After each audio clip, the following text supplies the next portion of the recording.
I understood what was happening as I watched my sister's in-laws' house from far away. When I realized the truth, I was shocked. I wondered about the intentions of my sister's husband and his family towards her all this time. How many times had they tricked my sister with a straight face? It was unforgivable. No matter what, I was determined to make them pay. My name is Sally, and I'm 45 years old. When I tried to wear my funeral clothes again after a long time, I couldn't zip up the dress around my stomach. At first, I thought my body hadn't changed much, but it was obvious I'd gained some belly fat. The last time I wore this dress was when I was 30. My sister Jane, who had a weak heart since she was young, sadly passed away at 27 due to worsening pneumonia that led to heart failure. It's strange that I was the only one who spoke with Jane before she passed away. I happened to visit her in the hospital that day. Jane probably had many plans since she was only in her second year of marriage. She likely never thought she'd leave this world so soon. When I remember her smile as she talked about wanting to stroll under the autumn leaves after leaving the hospital, it breaks my heart. On the day of Jane's funeral, when I couldn't come to terms with her tragic death, something happened. Just before the ceremony started, I went to the restroom. There I saw Jane's husband Bob talking on the phone in the nearby lounge. Yeah, once the funeral is done and Christmas rolls around, things should settle down a bit. Yeah, you're right. No, we should keep a low profile until the memorial mass about a year later. I don't usually listen in on people's phone calls, but this time I couldn't help but be curious about what they were saying. What does he mean by keep a low profile until the memorial mass about a year later? The deceased, he must mean Jane, right? The way Bob is talking, it doesn't sound like he's talking to a colleague. All of Jane's family is here at the ceremony. Who could he be talking to?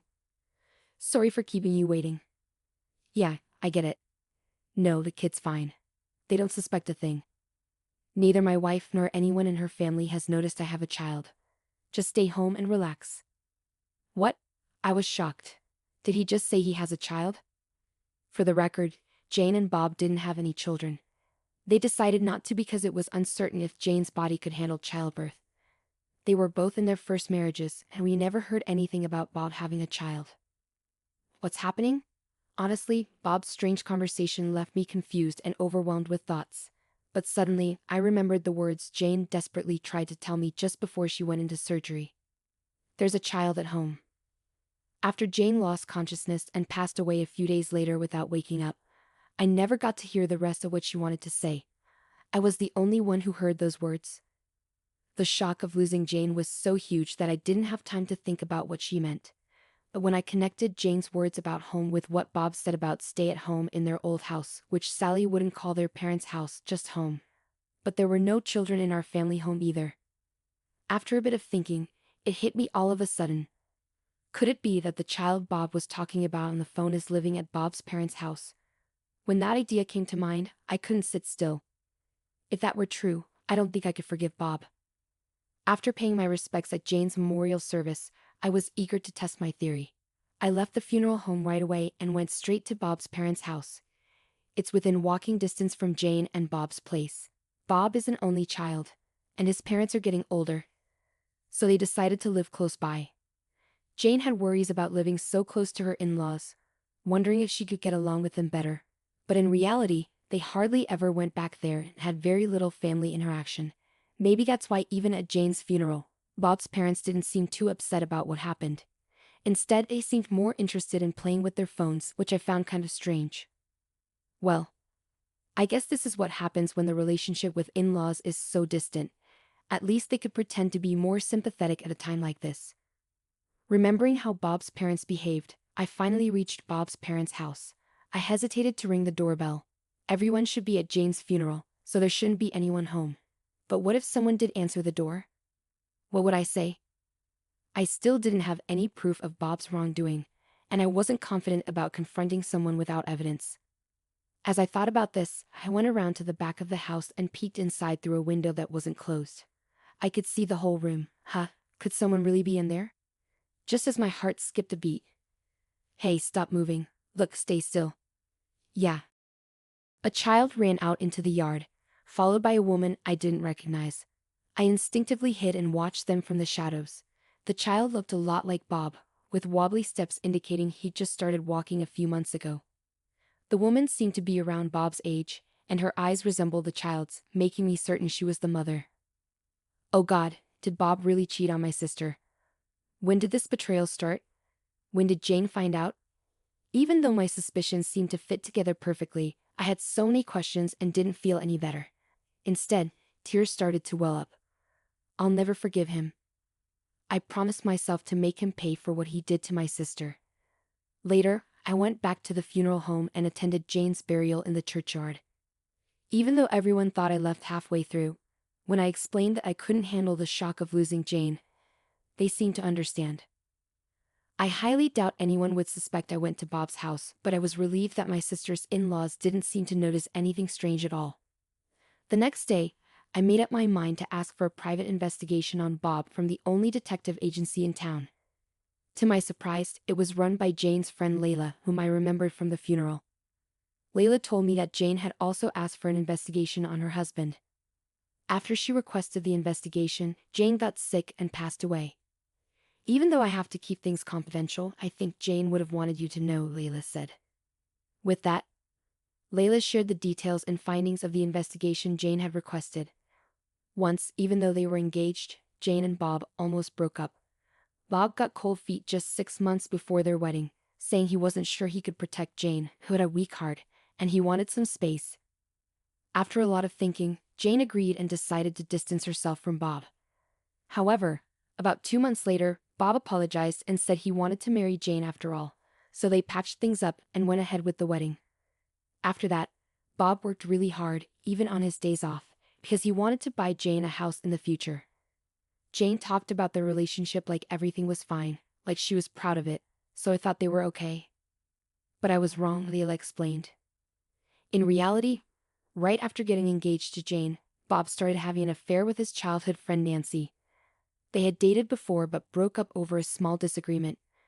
Even though Bob met Jane and got engaged, he still had feelings for Nancy. When Nancy reached out to him, those old feelings came back. To make matters worse, Bob's excuse about getting cold feet was a lie. Around the same time, Nancy got pregnant, and Bob was torn about whether to leave Jane and marry her. He even talked about it with some friends, but Nancy was firm in her decision. "If you stay with me, I won't ask you to marry me. But I'm going to have this baby," Nancy told Bob. Bob didn't want to break up with Nancy, but he also didn't want to tell his wife Jane about the baby. At the same time, he couldn't ignore a child he might have with someone he cared about. He didn't want Nancy to have the baby, but she was determined to keep it. Eventually, Bob opened up to his parents about the situation, only for them to say, "This will be our first grandchild, so let her have the baby." Bob's parents had always preferred Nancy as his partner since they knew her well from childhood. Plus, they didn't seem to like Jane much because she was frail and might not give them a grandchild, which they often complained about to others. Fortunately, Jane is frail, and she won't last long. Once she's gone, acknowledge the child and marry Nancy, Bob's parents proposed, and Nancy agreed. Though it was a twisted plan, it appealed to Bob. If his parents say so, then it must be okay, he thought. So it was decided that Nancy would have the child. Nancy, like Bob, was an only child, and her parents had already passed away. That's why Bob's parents spent a lot of time at Nancy's house, helping her during her pregnancy. The story about Bob working hard for Jane right after their wedding was a lie. He was probably visiting his newborn baby during that time. There were witnesses who saw Bob going to Nancy's house often, Layla explained. This suggests that the excuse of moving closer to their elderly parents was also a lie. They actually wanted to be near the child. As the child grew up, they respected Bob's parents' wish to spend more time with their grandchild, so Nancy and the child stayed more often at their house. With various excuses, they kept Jane away from her in-laws, and eventually, they stopped going home altogether. It's enraging how they're endorsing infidelity as a family, Layla concluded. Just a month ago, my sister found out about Bob's cheating. She was feeling sick and left work early, probably not realizing that Jane was home. Bob, who hardly ever texted or called when Jane was around, came home earlier than usual that day and apparently made a call somewhere. "I got off work early. Can I come over now?" "My wife? She's at work. I don't think she'll find out. She seems to be getting sick a lot lately and might go to sleep early. If I say I'm working late, I think I can stay longer with you," Bob said. "Yeah, I also want to live with Nancy and the kids soon. Every time she says she's not feeling well. I think she won't last much longer, replied the other person. Yay, I'm looking forward to it every time. Just imagining how Jane felt hearing that from her sickbed makes my heart ache. This incident made Jane aware of Bob's cheating, and she seemed to have hired a private investigator who happened to be her friend Layla. The investigation revealed everything, and just as Jane was about to confront Bob with a divorce, she collapsed and passed away. As Layla finished telling me all this, she lowered her gaze and said, Jane must have been heartbroken. I couldn't agree more. I wanted to avenge Jane's pain. I couldn't bear the thought of Bob and his parents enjoying having a grandchild while Bob planned to remarry. But I've only just learned all this, and I don't know what to do. After thinking for a while, I had an idea. Layla, are you good with computers? At my words, Layla smiled and said, I got this. The next day, I went to my sister's in-law's house. When I rang the doorbell, my sister's mother-in-law appeared on the monitor, looking surprised to see me. Oh, Sally, what's going on? She asked, sounding a bit anxious. I need to talk to the family about Jane's things. Can we talk for a moment? Hearing my request, my sister's mother-in-law fell silent, and the intercom went quiet. Oh no. Maybe she won't let me in. Feeling nervous, I waited for a while. And then Bob appeared, saying, I'm sorry, Sally. The room was messy, so I had to tidy up a bit. Please come in. Oh, Bob, you're here. Perfect timing, I said with a smile. Bob's expression stiffened. He probably thinks I haven't figured out his cheating yet. His face stiffened, likely because he's hiding something. In fact, I had just seen his mistress and their child through the window. I bet he was cleaning up after them. I wonder which room they're in. Bob and my sister's in-laws seemed uneasy as they watched me enter the room. As soon as I took a sip of the tea they served me, Bob asked, What's this about Jane's belongings? Yeah. It's about this, I said, laying out a photograph on the table. Bob and his parents froze as they looked at the photo. Bob, who is this woman? I asked. I don't know her, Bob replied hastily. In the photo, Bob and a woman were in bed together. The other day, this was sent to our house. It said that Bob is having an affair, I explained. Hearing this, his parents glared at Bob, and Bob shook his head frantically. Wait, I don't remember this photo, he shouted. Ignoring his protests, I laid out more photographs. Each one showed Bob and the same woman kissing or on a date at a nearby amusement park. People who cheat don't usually admit to their memory lapses, do they? I said, feeling the tension rise. I'm used to it, my sister's mother-in-law sharply retorted. What are you implying, young lady? No. Mom, you've got it all wrong. I don't know anything about this, Bob protested. Then what's this picture about? Even though you have a child with Nancy, I immediately responded to my sister's mother-in-law's words. My sister's father-in-law looked guilty and said, Oh, you mean this child? And is this woman Nancy? I asked, showing a photograph of Bob holding a child. What? The entire in-law family was speechless, and even though Bob kept denying the accusation, my sister's mother-in-law slapped him, calling him a worthless son. Do you have other children too? She demanded. Please listen to me, Mom, Dad, Bob pleaded. But my sister's in-laws ignored Bob's pleas, scolding him for betraying their beloved grandchild. What nonsense bringing this here? The picture was sent to her house. I don't know much about it either, Bob exclaimed. I came here seeking clarity, but it seems Bob does have a child, I said, preparing for a confrontation. Bob was at a loss for words. But honestly, Bob was telling the truth. He doesn't have any other affair besides Nancy. I didn't plan to reveal this, as I didn't want to be accused of spreading false information later on. However, this picture is fake. It's a composite one that I had Layla create.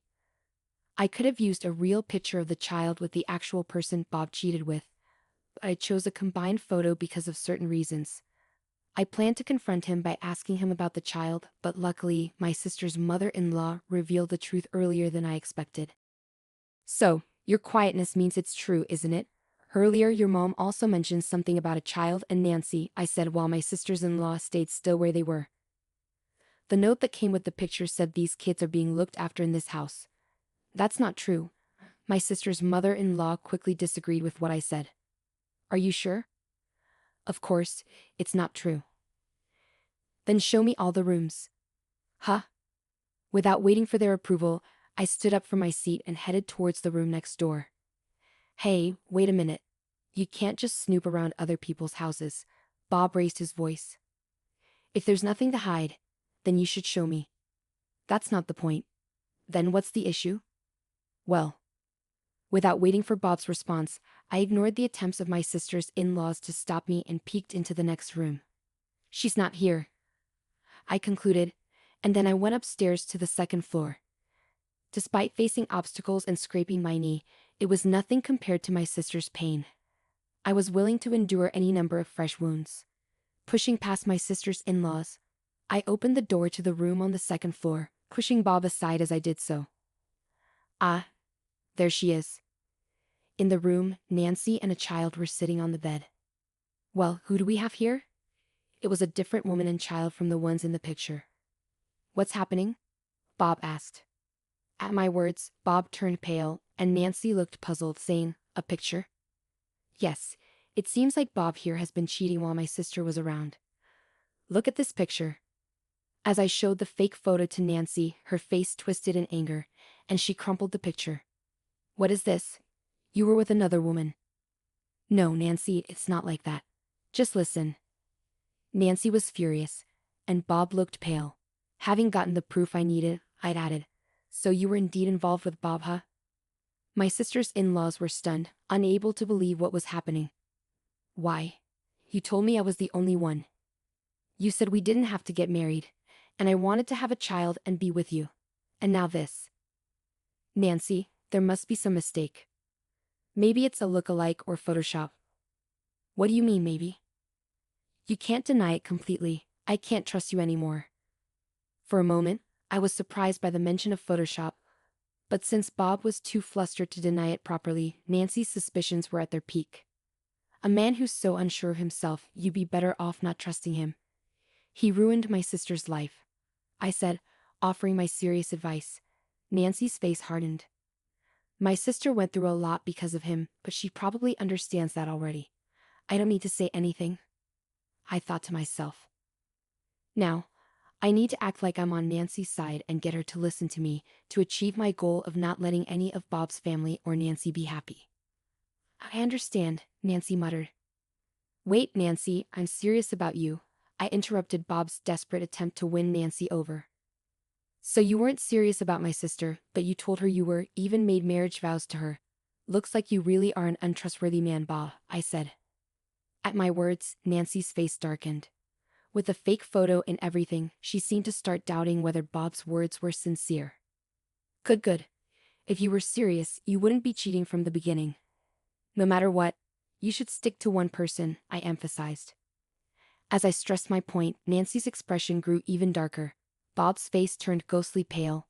He must have sensed the growing distance in Nancy's feelings. We should break up, Bob. I don't want to be your backup option. After seeing that photo, I can't trust you anymore. I could handle being the other woman, but I can't stand the thought of being the third one, Nancy declared, tears flowing down her cheeks.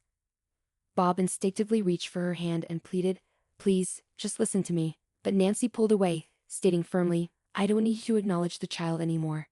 Just leave me alone." As Nancy left the house with her child, Bob's entire family was saddened by the loss of both the child and the planned second wife. Meanwhile, I felt a sense of victory inside.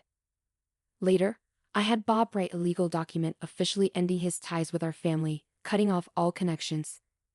Additionally, he agreed to relinquish any rights he had to the inheritance left by my sister. My father, who is usually quite stern, heard everything from me and stormed into my sister's in-laws' home. They were shocked by his sudden appearance and seemed to agree to renounce any claim to the inheritance, wanting to sever ties with our family completely. Well, even though we call it my sister's inheritance, it wasn't much. But it's a relief that not a single cent of her assets went to him, I thought. On the day I brought the photos to Bob's house, it seems one of the windows was open. As a result, our argument and conversation could be heard clearly outside, along with revelations from Nancy's friend who lived nearby. Everything that happened in Bob's house was exposed to the entire neighborhood. As a result, rumors spread that Bob's house was cursed, and he decided to quit his job and leave town with his parents. Meanwhile, Nancy unexpectedly showed up at our family home after about 2 months. She came bearing $50,000 as a gesture of apology and gratitude for helping her see the truth. She wanted to make amends for how she had treated my sister. While I appreciated Nancy's intentions, money couldn't erase the pain my sister had endured. It didn't feel right for us to forgive someone for something they themselves couldn't forgive just because they offered money. We understood Nancy's gratitude, but we couldn't accept money from someone who had done such a shameful thing, so I declined to accept the money. Instead, we suggested that it be donated to a nearby children's home where my sister used to work. Huh, do you doubt whether such a woman would actually follow through with the donation? Of course not. I went with her to ensure the donation was made properly, so you can trust that it happened. If the money is used for that purpose, I believe my sister would be happy. I hope the children who have their whole lives ahead of them can find happiness, even on behalf of my sister. As for myself, it's hard to admit, but I struggled with the loss of my sister for a while, even experiencing mental health challenges. There was a time when it was so tough that I had to leave my job. But I've been gradually recovering, and now I work at Layla's detective agency. Leela and I became very close after that incident. I think it's because we were both comrades who had lost something important in such a tragic way. We found common ground. Although I didn't have a positive view of marriage because of what happened to my sister after being with my partner for 4 years, we got married last year. The experience of losing my sister during the COVID-19 pandemic made me realize that I never know when I might lose the chance to be with my loved ones. So I decided to get married. I want to cherish every moment with those I care about, without any regrets. Just watch me, Jane. I promise to live a long, fulfilling life for both of us. When I join you someday, we'll have a blast together, I declared, determined to live life to the fullest.